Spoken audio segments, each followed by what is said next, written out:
Good afternoon on what is a mild, grey and cloudy day.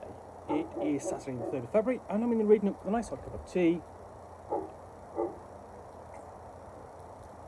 and a parcel to continue unboxing. And what I've got in here is this, which is the very latest supplement for Tales from the Loop. They grow up so fast. So, everything changed on that fateful day looking back. I know that whatever we did changed our lives forever. The sky ruptured and something strange came through. It was a great adventure that showed us how little we knew about the universe. It was scary and yet magical. I wish we could do it again. In these 4 adventures, that together forms a campaign spanning the seasons of the year, the kids will be tested to the limits of their abilities. When an ordinary camping trip turns into something else, they discover that friends come in all sizes and forms, and even from different worlds. Together they will go on an adventure they will never forget. This book includes a 4-part campaign taking place in the UK loop of the Norfolk Broads, extensive information on the Norfolk Broads loop and the area surrounding it, tips on how to set the campaign in the Swedish and US loops, new art, maps and handouts. Now, Tales from the Loop is essentially the role-playing game published by Free League Publishing, based upon the art books by Simon Stålenhag. I think I've got his name right there, and also actually adapted to a board game and a television series.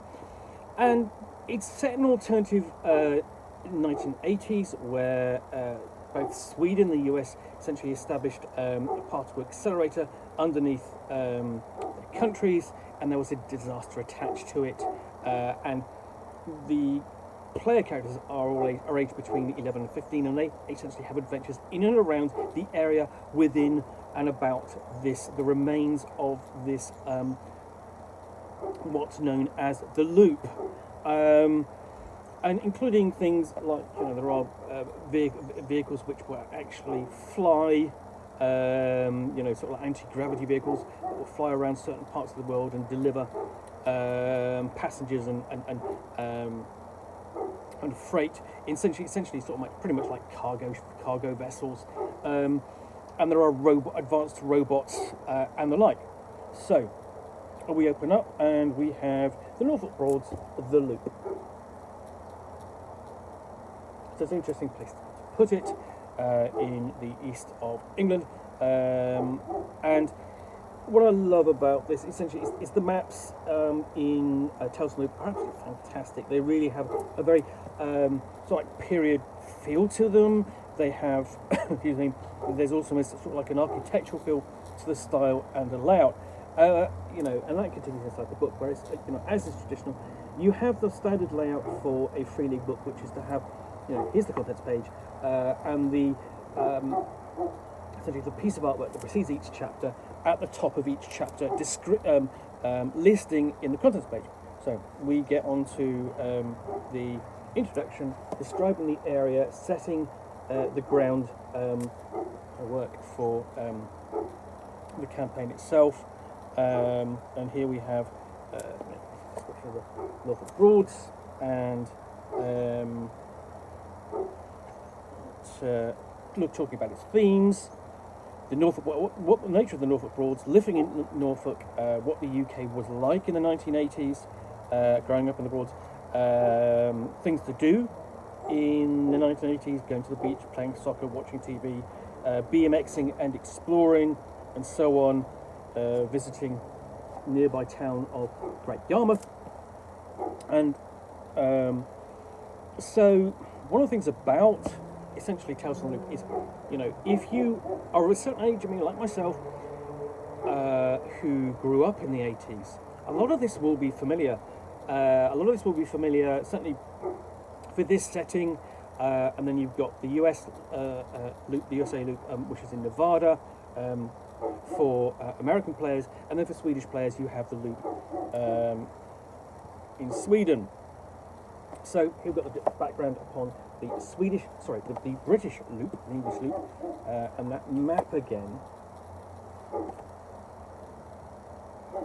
And the great thing about that aspect of the Tales from the Loop setting is that if you are if you grew up during that period, if you are a native to those regions, a lot of that will be familiar to you, and that really makes the role playing and how you and how it feels very familiar.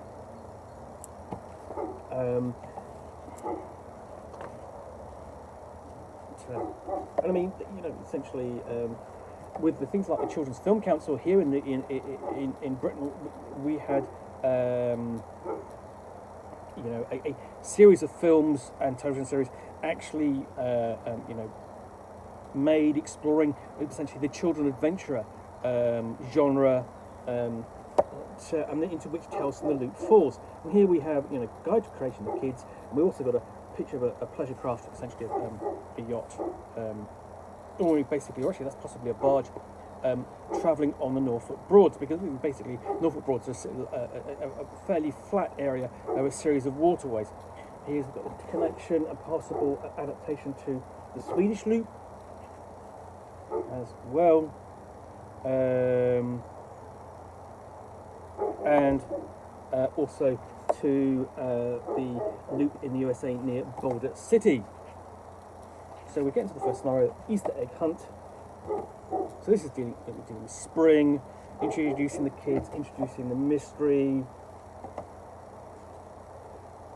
and got a countdown because essentially our events always in a scenario are running on the background as the player characters get involved, the kids get involved, and you've got a plot explanation, basically plot key.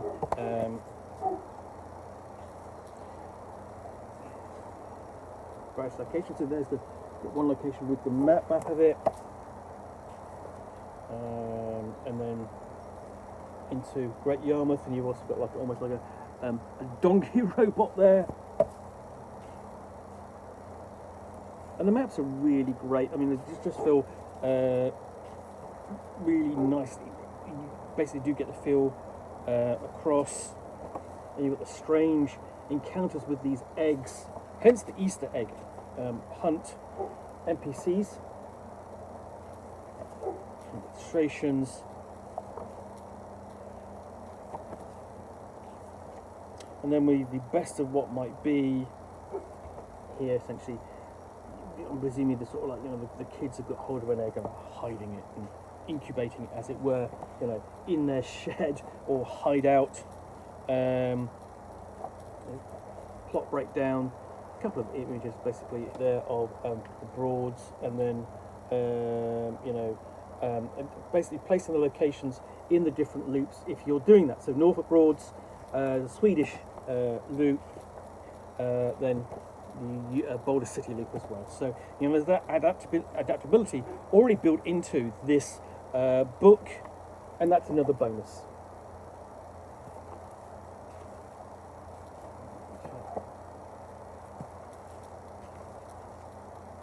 And there you've got one of the kids with the strange creature which just popped out of that egg.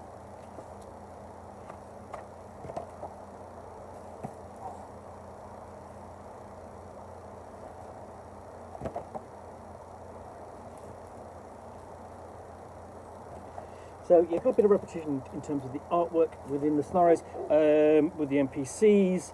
To some extent, that's because essentially, I think the idea is that you could take these and run these independently, but I don't think you really want to. The year's last loveliest smile. We're coming to the end of the campaign.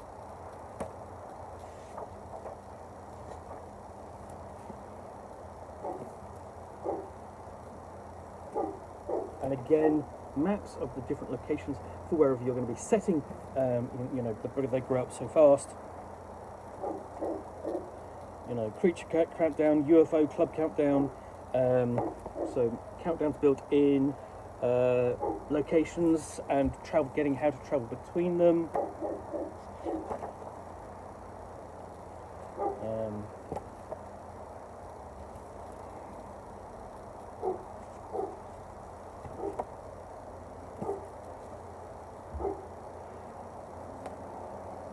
Greater range of NPCs here, and then you can't get too much. Here we go into the winter of of the period. And essentially, the really nice thing is these are very English vehicles. That's a transit van there, and then it's a sort of like basically VW vans, not the sort of like the camper vans, but something similar.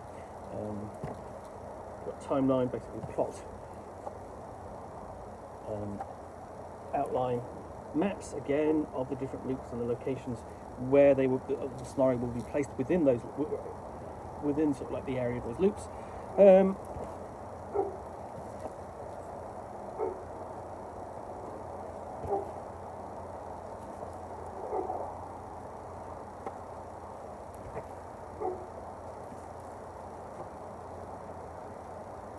And that comes to a close, and we've got the index and another map of the loop. So yeah, that's really quite impressive. Looking forward to giving this a read and a review. Tales from the Loop is a fantastic little game. And the great thing about it is, you know, it gives the player characters a fantastic sense of adventure and intrigue and mystery and things going on, but it also doesn't ignore, you know, their home life and the difficulties at home and the emotional impact of what's happened so far to them. You know, essentially they go off on adventures and they come back home, you know, and life returns to normal, you know, almost unaffected by what's happened, you know, during the day. So yeah, that is They Grow Up So Fast for Tales from the Loop from Free League Publishing. Hope you've enjoyed this unboxing in the Nook. If you have, then please do click on the like button down below. And if you've got any comments or feedback, I do appreciate you taking the time to post those. And if you want to be alerted to get more unboxings in the Nook, where you will see me out here with a box containing a book or game, which I will unbox and chat about to the best extent of my knowledge for roughly 10 minutes or so, all of course accompanied by a nice little cup of tea, then please do click on the subscribe button down below. Thanks again for watching another unboxing of the Nook. I will be back again soon with another one. Bye for now.